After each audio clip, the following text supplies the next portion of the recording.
ਦੇ ਵਿੱਚ ਆਪਾਂ ਦੇਖਦੇ ਹਾਂ ਬਹੁਤ ਵਾਰ ਜੋ ਇਮੀਗ੍ਰੈਂਟਸ ਹੁੰਦੇ ਆ ਉਹਨਾਂ ਦੇ ਉੱਤੇ ਵੱਖ-ਵੱਖ ਤਰ੍ਹਾਂ ਦੇ ਜਿਹੜੇ ਲੋਕ ਆ ਉਹ ਤੰਜ ਵੀ ਕੱਸਦੇ ਆ ਕਿ ਜੀ ਸਾਨੂੰ ਜੌਬਾਂ ਨਹੀਂ ਮਿਲਦੀਆਂ, ਸਾਥੋਂ ਜੌਬਾਂ ਖੋਹ ਲੈਂਦੇ ਆ। ਪਰ ਦੂਸਰੇ ਪਾਸੇ ਇੱਦਾਂ ਦੇ ਲੋਕ ਵੀ ਆ ਜਿਹੜੀਆਂ ਜਿਨ੍ਹਾਂ ਦੀਆਂ 2.5-2.5 3-3 ਲੱਖ ਡਾਲਰ ਤਨਖਾਹਾਂ ਆ, ਫਿਰ ਵੀ ਉਹ ਕਰਦੇ ਹੈਗੇ। ਭਾਰਤੀ ਮੂਲ ਦੇ 185 ਇੰਜੀਨੀਅਰਾਂ ਨੂੰ ਫਾਇਰ ਕੀਤਾ ਗਿਆ ਹੈਗਾ ਆ ਐਪਲ ਦੀ ਕੰਪਨੀ ਦੇ ਵਿੱਚੋਂ, ਕਿਉਂਕਿ ਉਹਨਾਂ ਨੇ ਸੀਐਸਆਰ ਦੀ ਜਿਹੜੀ ਆ ਉਹਦੇ ਵਿੱਚ ਹੇਰਾਫੇਰੀ ਕੀਤੀ ਹੈਗੀ ਆ। ਸੀਐਸਆਰ ਐਪਲ ਕੰਪਨੀ ਦਾ ਕਾਰਪੋਰੇਟ ਸੋਸ਼ਲ ਰਿਸਪੌਂਸਿਬਿਲਟੀ ਨੋਰਮਸ ਆ, ਜਿਹਦੇ ਮੁਤਾਬਕ ਇਹ ਆ ਵੀ ਜੋ ਐਪਲ ਦੇ ਵਿੱਚ ਇੰਪਲਾਈ ਕੰਮ ਕਰਦੇ ਆ ਉਹ ਜੇ ਕੁਛ ਮਨੀ ਕਿਸੇ ਨਾਨ ਪ੍ਰੋਫਿਟ ਆਰਗੇਨਾਈਜੇਸ਼ਨ ਨੂੰ ਡੋਨੇਟ ਕਰਦੇ ਆ ਤੇ ਐਪਲ ਕੰਪਨੀ ਸੇਮ ਉਸ ਨੂੰ ਮੈਚ ਕਰੂਗੀ।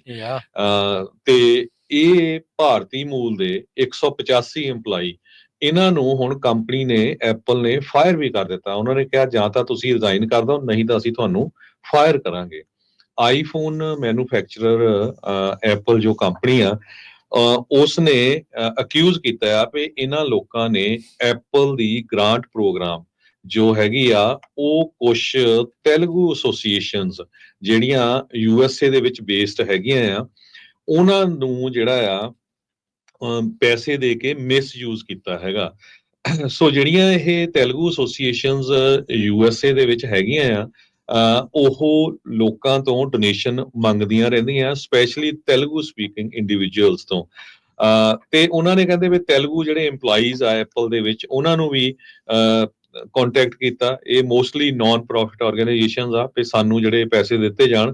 ਬਹੁਤ ਸਾਰੇ ਲੋਕਾਂ ਨੇ ਜੋ ਤੇਲਗੂ ਮੂਲ ਦੇ ਸੀਗੇ 185 ਦੇ ਕਰੀਬ ਟੈਕੀਜ਼ ਜਿਹੜੇ ਟੈਕਨੋਲੋਜੀ ਵਰਕਰਸ ਆ, ਇਹ ਕਿਹਾ ਜਾ ਰਿਹਾ ਆ, ਉਹਨਾਂ ਨੇ ਜੋ ਕਹਿੰਦੇ ਡੋਨੇਸ਼ਨ ਦਿੱਤੀ ਉਹਨਾਂ ਆਰਗੇਨਾਈਜੇਸ਼ਨ ਨੂੰ, ਤੇ ਨਾਲ ਦੀ ਨਾਲ ਐਪਲ ਨੂੰ ਕਿਹਾ ਵੀ ਅਸੀਂ ਇੰਨੀ ਡੋਨੇਸ਼ਨ ਦਿੱਤੀ, ਉਸ ਨੂੰ ਮੈਚ ਕੀਤਾ ਜਾਵੇ। ਬਾਅਦ ਦੇ ਵਿੱਚ ਜਦੋਂ ਇਨਵੈਸਟੀਗੇਸ਼ਨ ਹੋਈ ਇਹ ਪਤਾ ਚੱਲਿਆ ਵੀ ਜਿਹੜੀ ਉਹਨਾਂ ਨੇ EMPLOYEES ਨੇ ਪੈਸੇ ਦਿੱਤੇ ਸੀ ਉਹ ਉਹਨਾਂ ਨੇ ਵਾਪਸ ਲੈ ਲਏ।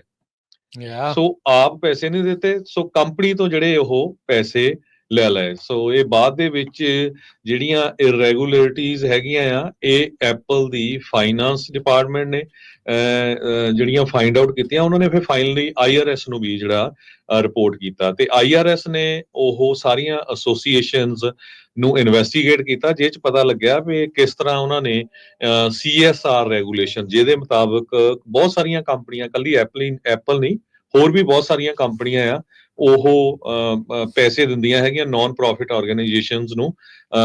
ਜਿੰਨੇ ਵੀ ਪੈਸੇ ਉਹਨਾਂ ਦੇ EMPLOYEE ਜੋ ਆ ਉਹ ਮੈਚ ਕਰਦੇ ਹੈਗੇ ਆ। ਕਹਿੰਦੇ ਵੀ ਉਸ ਨੂੰ ਟੋਟਲੀ ਮਿਸਯੂਜ਼ ਕੀਤਾ ਹੈਗਾ। ਸੋ ਪੂਰੀ ਤਰ੍ਹਾਂ ਜਿਹੜਾ ਇਹਨਾਂ ਨੇ ਸਕੈਮ ਕੀਤਾ। ਕਾਰਪੋਰੇਟ ਸੋਸ਼ਲ ਰਿਸਪੌਂਸਿਬਿਲਟੀ ਨੋਰਮ ਜਿਹੜੇ ਐਪਲ ਦੇ ਆ, ਜਿੱਦਾਂ ਤੁਸੀਂ ਦੱਸਿਆ ਵੀ ਜਿੰਨੀ ਇਹ ਰਾਸ਼ੀ ਦਿੰਦੇ ਸੀ ਉਨੀ ਹੀ ਰਾਸ਼ੀ ਜਿਹੜੀ ਐਪਲ ਦਿੰਦੇ ਸੀਗੇ। ਹੁਣ ਕਹਿੰਦੇ ਵੀ ਬਹੁਤ ਹੀ ਇਲੈਬੋਰੇਟ ਸਕੀਮ ਜਿਹੜੀ ਇਹਨਾਂ ਨੇ ਬਣਾਈ ਸੀ। ਇਹ ਜਿਹੜੀਆਂ ਨਾਨ ਪ੍ਰੋਫਿਟ ਆਰਗੇਨਾਈਜੇਸ਼ਨ ਬੇਸਿਕਲੀ ਇੱਕ ਦਿਖਾਵਾ ਹੀ ਸੀਗਾ, ਦਿਖਾਉਣ ਨੂੰ ਸੀਗੀਆਂ। ਜਦੋਂ ਇਹ ਮਨੀ ਆਪਣੀ ਉਹਦੇ ਵਿੱਚ ਪਾਉਂਦੇ ਸੀਗੇ ਉਹ ਉਧਰੋਂ ਵਾਪਸ ਲੈ ਲੈਂਦੇ ਸੀ, ਜਿਹੜੀ ਐਪਲ ਵਾਲੀ ਆਉਂਦੇ ਸੀ ਉਹ ਵੀ ਨਾਲ ਜਿਹੜੀ ਉਸ ਦੇ ਵਿੱਚ ਸਕੈਮ ਜਿਹੜਾ ਉਹ ਕਰੀ ਜਾ ਰਹੇ ਸੀਗੇ।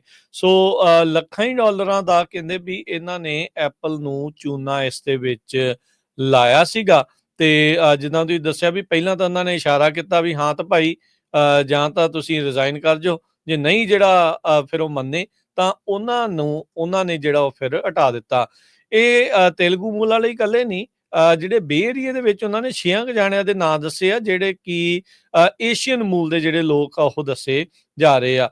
ਉਹਨਾਂ ਨੇ ਵੀ ਉਸੇ ਤਰੀਕੇ ਦੇ ਨਾਲ ਹੀ ਜਿਹੜੀਆਂ ਦੋ ਨਾਨ ਪ੍ਰੋਫਿਟ ਆ ਉਸ ਦੇ ਇਰਦ ਗਿਰਦ ਜਿਹੜਾ ਉਹ ਘੁੰਮਿਆ, American Chinese international cultural exchange ਤੇ ਹੌਪ ਫਾਰ ਕਿਡਸ ਜਿਹੜਾ ਉਹ ਕਰਕੇ ਕੁਆਨ ਕਰਕੇ ਇੱਕ ਬੰਦੇ ਦਾ ਜਿਹਨਾਂ ਉਹਨਾਂ ਨੇ ਨਾਮ ਦੱਸਿਆ, ਕਹਿੰਦੇ ਵੀ ਉਹ ਰਿੰਗ ਲੀਡਰ ਸੀਗਾ, ਉਹ CEO ਸੀਗਾ ਦੋਨਾਂ ਹੀ ਜਿਹੜੀਆਂ ਆ ਨਾਨ ਪ੍ਰੋਫਿਟ ਦਾ।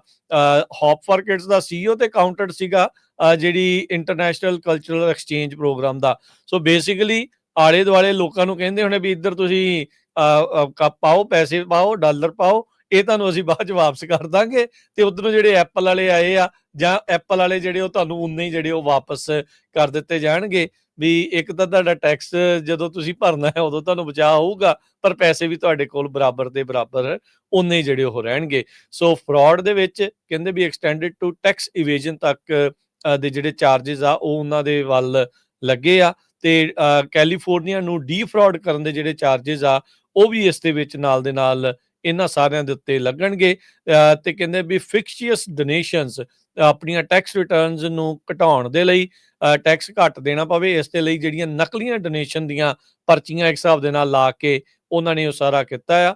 ਸੋ ਇਹ ਜਿਹੜੀਆਂ ਚੀਜ਼ਾਂ ਇਸ ਟਾਈਮ ਸਾਹਮਣੇ ਜਿਹੜੀਆਂ ਉਹ ਆਈਆਂ ਆ ਤੇ ਇਹ ਜਿਹੜੀ ਸਕੀਮ ਆ ਇਹ ਤੇਲਗੂ ਕਮਿਊਨਿਟੀ ਦੀ ਆਰਗੇਨਾਈਜੇਸ਼ਨਾਂ ਦੀ ਪਤਾ ਲੱਗੀ ਆ ਤੇ ਹੋ ਸਕਦਾ ਹਰਜੋਤ ਸਿੰਘ ਜੀ ਵੀ ਇਦਾਂ ਦਾ ਕੰਮ ਇਦਾਂ ਦਾ ਫਰਾਡ ਕਿਤੇ ਹੋਰ ਵੀ ਜਿਹੜਾ ਉਹ ਚੱਲ ਰਿਹਾ ਹੋਵੇ। ਸੋ ਮੈਚਿੰਗ ਗ੍ਰਾਂਟ ਪ੍ਰੋਗਰਾਮ ਦੇ ਕਰਕੇ ਹੁਣ ਦੇਖੋ ਵੀ ਹੋਣਾ ਕੀ ਹੈ ਇਵੈਂਚੁਅਲੀ ਹਰਜੋਤ ਸਿੰਘ ਜੀ, ਕੰਪਨੀਆਂ ਨੇ ਇਦਾਂ ਦੀਆਂ ਸਕੀਮਾਂ ਬੰਦ ਕਰ ਦੇਣੀਆਂ।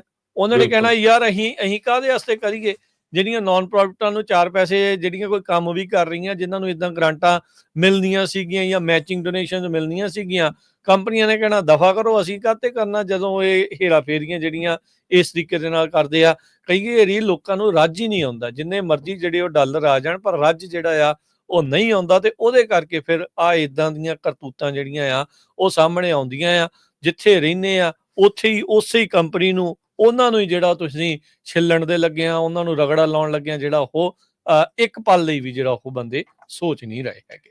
ਸੋ ਇਹ ਵੀ ਦੱਸਦੇ ਜਾਈਏ ਵੀ ਕੋਈ ਐਂਟਰੀ ਲੈਵਲ EMPLOYE ਨਹੀਂ ਸੀ, ਕਹਿੰਦੇ ਵੀ ਜਿਹੜੇ 185 EMPLOYE ਐਪਲ ਦੇ ਬੇ ਏਰੀਏ ਦੇ ਹੈੱਡ ਆਫਿਸ ਚੋਂ ਫਾਇਰ ਕੀਤੇ ਗਏ ਆ ਉਹ ਐਂਟਰੀ ਲੈਵਲ ਐਗਜ਼ੀਕਿਊਟਿਵਸ ਤੋਂ ਲੈ ਕੇ ਸੀਨੀਅਰ ਮੈਨੇਜਮੈਂਟ ਲੈਵਲ ਤੱਕ ਦੇ ਬੰਦੇ ਆ।